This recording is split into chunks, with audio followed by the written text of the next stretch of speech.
बाबा Indradev girls degree college Maheshpur Kala Ghazipur के online classes में आप सभी का स्वागत है। आज डीएलएड बीटीसी चतुर्थ सेमेस्टर विषय जो है आरंभिक स्तर पर भाषा एवं गणित के पठन लेखन तथा संख्या पूर्व संबोधक का विकास। तो ये आरंभिक स्तर मतलब जो आपका जो है जहाँ पे शुरुआत वहाँ का स्तर के अनुसार हम आज जो है चल रहे हैं। देखिए अध्याय 2 है वर्ण शब्द एवं वाक्य। तो इससे पिछले वीडियो में जो है हम वर्ण को चर्चा कर चुके हैं, वर्ण को पढ़ा चुके हैं।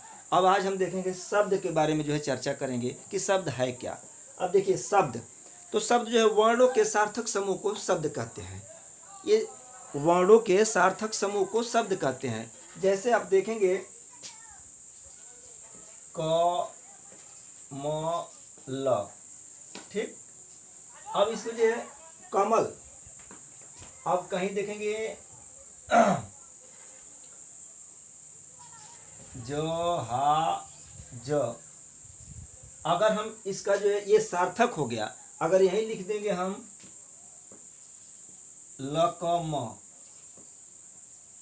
ये भी जो है शब्द है लेकिन इसका अर्थ कुछ निकलेगा नहीं, इसलिए इसको हम शब्द नहीं कह सकते, ठीक।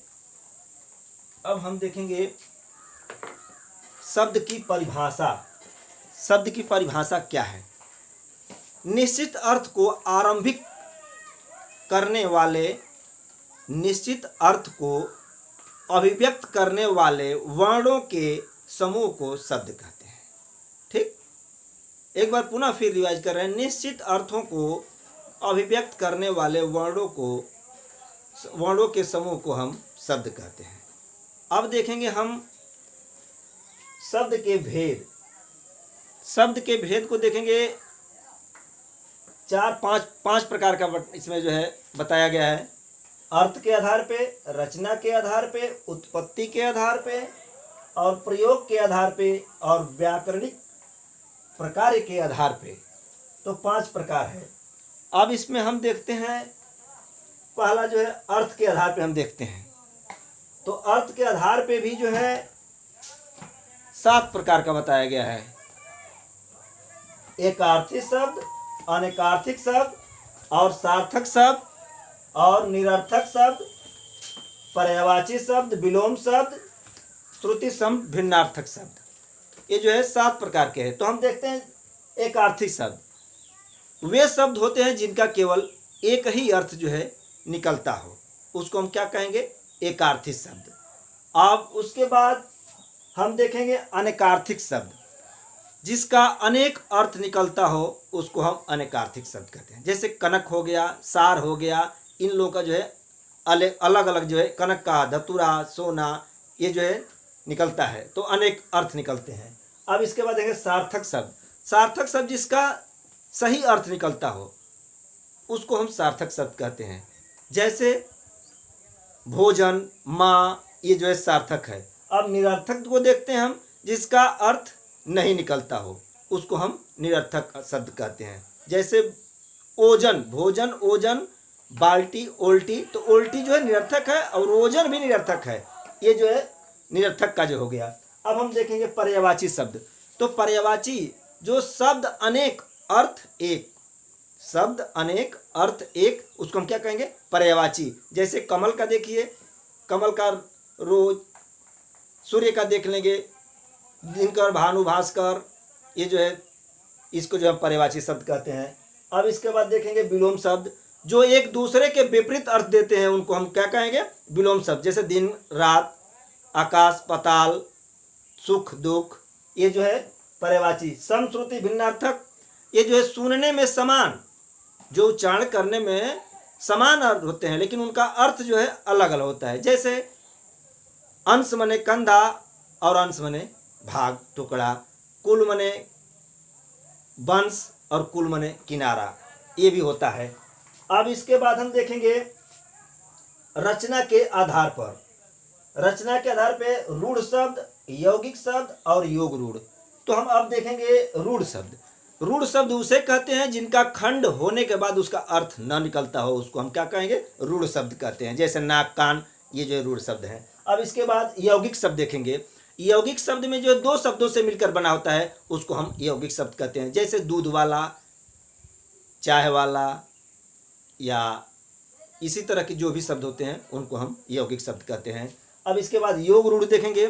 योग रूढ़ वो शब्द होते हैं देखने में तो यौगिक लगते हैं, लेकिन उनके जो है सामान्य अर्थ को छोड़कर किसी तीसरे अर्थ को जो है व्यक्त करते हैं। जैसे आप देखेंगे सरस्वती जो है वीणा वादनी, वीणा वादनी जो है दो शब्दों से मिलकर बनी है, वीणा और वादनी, लेकिन अर्थात ये किसका है? सरस्वती को है। और उसी तरह चक्रपाणी जो कृष्ण को कहा गया है, विष्णु को, वो जो है उनका भी दो शब्दों से मिलकर बना है। अभी दशानन 10 मुख वाला, ये भी जो है दो शब्दों से मिलकर बना है, लेकिन ये जो है योग रूढ़ में है। अब इसके बाद हम देखेंगे स्रोत के आधार पर या उत्पत्ति के आधार पे। अब इसमें जो है तद्भव, तत्सम, देशज, विदेशज।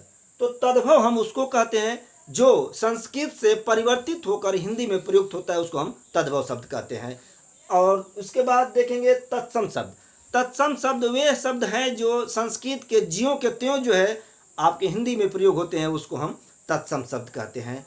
जैसे देख लेंगे श्रृंगार, ये जो है तत्सम शब्द है। अब इसके बाद देशज शब्द। देशज शब्द वे शब्द होते हैं जो संस्कृत या किसी भी भाषा से नहीं लिए जाते हैं, आवश्यकता के अनुसार जो है बोले जाते हैं उसको अपने देश में ही, उसको हम देशज शब्द कहते हैं। और विदेशज शब्द वे शब्द होते हैं जो हिंदी में बाहरी विदेशियों से द्वारा जो है बोली जाती है, उसको हम विदेशज कहते हैं। जैसे अस्पताल वगैरह हो गया, ये जो है विदेशज हो गया। अब इसके बाद देखेंगे प्रयोग के आधार पे, तो विकारी, अविकारी। तो विकारी मतलब जिसमें विकार या अर्थात परिवर्तन होता हो, उसको हम विकारी शब्द कहते हैं। जैसे संज्ञा, सर्वनाम, विशेषण, क्रिया, ये इनमें जो है परिवर्तन होता रहता है। अब इसके बाद अविकारी को देखते हैं हम। तो अविकारी में जो है जिसमें विकार न होता हो, जो अव्यय, जिसमें कोई परिवर्तन न होता हो, उसको हम अविकारी शब्द कहते हैं। ठीक। अब इसके बाद हम देखेंगे व्याकरणिक प्रकार के आधार पर। अब इसमें जो है ये जो है पहले सेमेस्टरों में जो है इसका जो है नहीं चर्चा की गई है, ये जो है आकर फोर्थ सेमेस्टर में जो है आपको देखने को मिलेगा, नहीं तो 4 ही थे उधर, अब ये 5वां जो है जुड़ा है इसमें फोर्थ सेमेस्टर में। अब हम देखेंगे संज्ञा, सर्वनाम। तो संज्ञा हम प्रत्येक नाम को हम संज्ञा कहते हैं, जैसे मोहन, सुरेश, ये जो है संज्ञा है। अब इसके बाद सर्वनाम, जो संज्ञा के स्थान पर प्रयोग किए जाने वाले शब्द को जो है हम क्या कहेंगे? सर्वनाम कहेंगे। इसके बाद विशेषण, जो जिसकी विशेषता बताती हो, जो क्रिया की विशेषता, जो क्रिया की, चाहे मनुष्य की, चाहे जो भी जिसका भी विशेषता। मोहन जो है सांवला है, तो सांवला क्या है? मोहन का जो है विशेषता है। तो जिसकी जो जिस शब्द का जो है विशेषता बताते हो उसको हम विशेषण कहते हैं। अब क्रिया कहते हैं जो कार्य करने वाले शब्द को जो क्या कहते हैं? क्रिया कहते हैं। जैसे खाना खाना, ये जो है क्रिया है। अब इसके बाद अव्यय। अव्यय जो है लिंग, वचन, कारक, किसी का जो है प्रभाव नहीं पड़ता है, उसको हम अव्यय कहते हैं। जिस शब्द पे किसी का प्रभाव न पड़े उसको हम अव्यय कहते हैं। इसके बाद संबंध बोधक, जो जिसमें बीच में जो है संबंध, हमारे आपके चाहे किसी के बीच में जो संबंधों को जोड़ता हो उसको हम संबंध बोधक वाक्य जो है कहते हैं। इसके बाद समुच्चय बोधक। समुच्चय बोधक भी जो है जैसे आपके हमारे बीच में जैसे और हो गया, पर हो गया, ये जो है समुच्चय बोधक हैं, जो बीच में दोनों वाक्यों को जोड़ने का काम करते हैं, उसको हम समुच्चय बोधक कहते हैं। अब इसके बाद देखेंगे विस्मयादि बोधक। तो विस्मयादि बोधक जो है आपके दुख को, घृणा को, ये जो चिन्हित किया जाता है, जैसे हे राम, हे परमेश्वर, चाहे ओह, आह, ये जो है आपका जो है विस्मयादि बोधक। अब इसके बाद हम अगले वीडियो में जो है हम चर्चा करेंगे वाक्य का। आज यहीं, धन्यवाद।